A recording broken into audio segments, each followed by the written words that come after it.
کوئی دلیل کی ضرورت ہے؟ نبی کا معنی سمجھ آ جائے پھر دلیل کیا دینی ہے؟ جب نبی کا مفہوم ہی سمجھ نہیں آیا پھر دلائل کا بندہ محتاج ہوتا ہے۔ انبیاء علیہ السلام قبروں میں زندہ ہے، توجہ، ان کو رزق بھی ملتا ہے۔ ایک شخص میرے پاس مماتی آیا، علماء تھے، ساتھ ایک بھی تھا، مجھے کہنے لگا جی آپ لوگوں کی دلیل ہے انبیاء کی قبر میں حیات پر، لا تحسبن الذین قتلوا فی سبیل اللہ امواتا بل احیاء عند ربہم یرزقون۔ ہم بھی زندہ مانتے ہیں، تم بھی زندہ مانتے ہو۔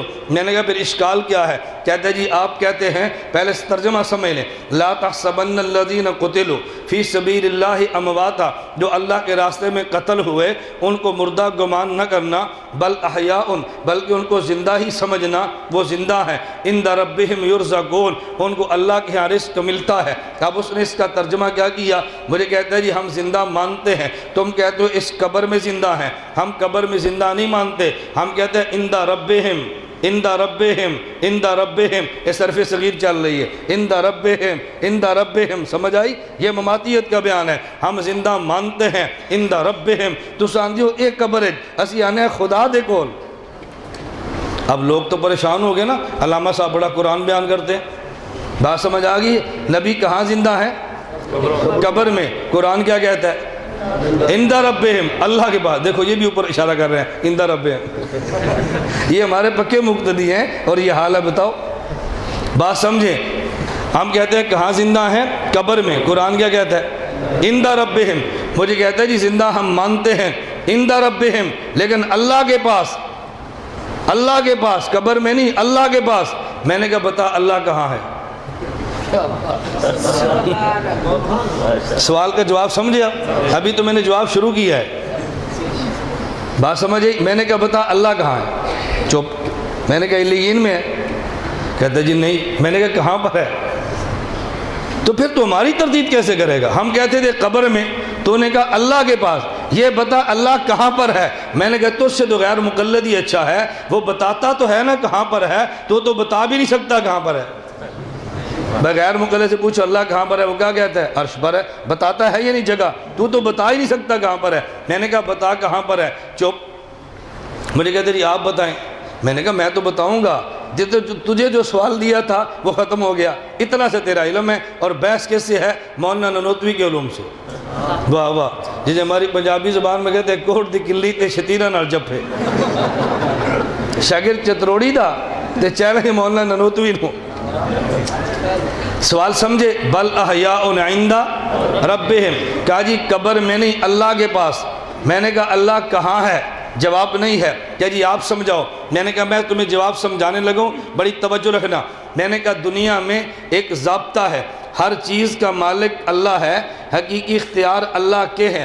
کبھی ظاہری اختیار بندے کے ہوتے ہیں، کبھی ظاہری بھی اللہ کے ہوتے ہیں، دونوں میں فرق یہ ہے، حقیقی اختیار تو اللہ کے، کبھی ظاہری اختیار اللہ کے، کبھی بعض چیزوں پہ ظاہری اختیار بندے کے۔ توجہ رکھنا، میں دو چار مثالیں دوں گا پھر تمہیں ذرا بات سمجھ آئے گی۔ حضرت مریم علیہ السلام محراب میں ہیں، 7 کمرے میں، زکریا علیہ السلام چلے گئے، واپس تشریف لائے، جب تالا کھولا، کنڈی کھولی، دروازہ کھولا تو آگے حضرت مریم کے بعد بغیر موسم کے پھل دیکھے۔ یا مریم انا لک ھذا، اے مریم یہ پھل کہاں سے ہے؟ حضرت مریم نے عرض کیا ہوا من عند اللہ، یہ اللہ کی طرف سے ہے۔ بھئی عجیب بات یہ ہے کہ جو روزانہ حضرت زکریا لاتے ہیں کھانا وہ بھی تو اللہ کی طرف سے ہے۔ حضرت مریم انہیں من عند اللہ نہیں کہتی، جو آج بغیر موسم کے بغیر واسطے کے ملا اسے من عند اللہ کہتی ہے۔ ان میں فرق کیا ہے؟ حضرت زکریا کھانا لائیں تو کہتی ہے آپ نے دیا ہے،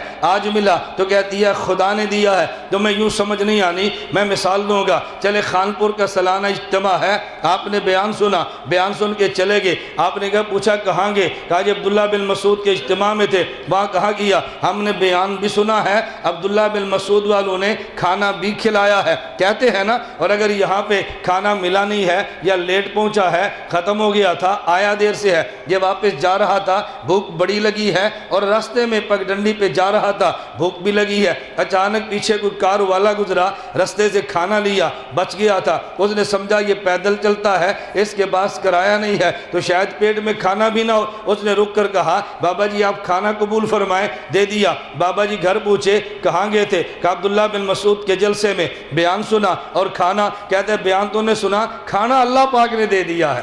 کھانا کس نے دیا؟ بات سمجھو، یہ جو عبداللہ بن مسعود کے جلسے میں سالانہ کھانا ہے یہ کون دیتا ہے؟ اس کو نہیں کہتے اللہ نے دیا، کہتے ہیں مدرسے والوں نے دیا، اور جو راستے میں ملا اسے کیا کہتے ہیں؟ اللہ نے دے دیا۔ دونوں میں فرق کیا ہے؟ زکریہ علیہ السلام لائیں تو مریم من عند اللہ نہیں کہتی، اور جب براہ راست ملا ہے اسے من عند اللہ کہتی ہیں۔ اس کی وجہ کیا ہے ذرا ذہن میں رکھنا۔ آپ نے پوچھا ہاں بھائی، میں پوچھتا ہوں بیٹا آپ کے ابو جان کدھر ہے؟ کہتا ہے جی میرے ابو جان تو ملتان گئے ہیں۔ میں کہتا ہوں کیوں؟ کہتا ہے ہائی کورٹ میں کام ہے، واپس کب آئیں گے؟ کہتا ہے شام میں۔ میں نے کہا دادا ابو کدھر ہے؟ کہتا ہے وہ اللہ میاں کے پاس گئے ہیں۔ بھئی ملتان دور ہے یا قبرستان دور ہے؟ جو قبرستان میں دادا ابو ہے کہتا ہے یہ اللہ میاں کے پاس ہے، اور ابا ملتان گیا، کہتا ہے جی وہ ملتان گئے ہیں۔ اس میں وجہ کیا ہے؟ ملتان ہائی کورٹ جانے والے کو کہتا ہے جی اللہ ہائی کورٹ گیا ہے، اللہ تو یہاں بھی ہے، اللہ ملتان بھی ہے، اللہ یہاں بھی وہاں بھی ہے، ہمارا عقیدہ خدا ہر جگہ پر ہے، لیکن ملتان جانے والے کو کہتا ہے ہائی کورٹ گیا ہے، قبرستان جانے والے کو مردے کو کہتا ہے اللہ میاں کے پاس گیا ہے۔ دونوں میں فرق کیا ہے؟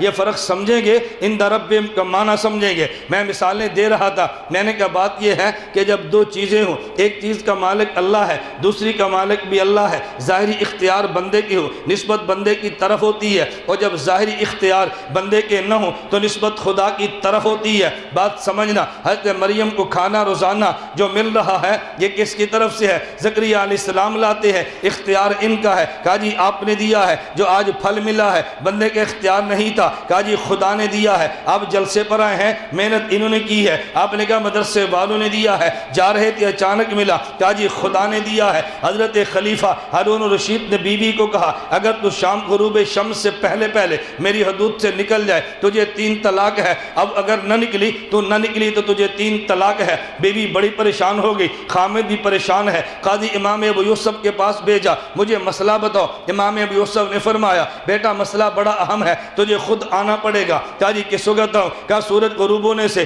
10 منٹ پہلے آ جانا، غروب شمس سے پہلے آئی ہے۔ شاگردوں سے کہا مسجد کے کونے میں ایک جگہ بنا دو جیسے معتکف کے لیے، اس کے بیٹھنے کے لیے۔ خلیفہ کی بیوی وہاں بیٹھی، جی مسئلہ بتائیں۔ کہا سورج غروب ہو جائے اذان کے بعد بتاؤں گا۔ کہا جی پہلے بتائیں۔ فرمایا بیٹی بتاؤں گا گھبرا مت۔ اذان ہو گئی، پوچھا بیٹی کیا مسئلہ ہے؟ کہا جی اب مسئلہ بتانے کی ضرورت نہیں ہے۔ انہوں نے کہا کیوں؟ رو مت تو مسئلہ بتا، تیرے ذمہ رونا نہیں ہے، مسئلہ پوچھنا ہے، حل تو فقی کے ذمہ ہے، کیونکہ فقی امت کی پریشانیاں دور کرتا ہے، اس لیے فقی شیطان سے پریشان ہوتا ہے۔ شیطان کی خواہش ہے امت پریشان ہو، فقی پریشانیاں دور کرے گا، شیطان ناخوش تو ہوگا نا۔ انہوں نے کہا جی میرے خامن نے کہا اگر غروب شمس سے پہلے پہلے حدود سلطنت سے باہر نہ نکلی تجھے 3 طلاق ہے۔ سورج غروب ہو گیا، مجھے 3 طلاق ہوگی، کیا مسئلہ بتاؤ گے؟ بیٹی گھر چلی جا، تجھے 1 طلاق بھی نہیں ہے۔ کہا جی کیوں نہیں ہے؟ کہا حدود سلطنت تیرے خامد کی مسجد سے باہر ہے، جب مسجد میں آ گئی ہے ہم نے غروب شمس سے پہلے تیرے خامد کی حدود سلطنت سے تجھے نکال لیا ہے،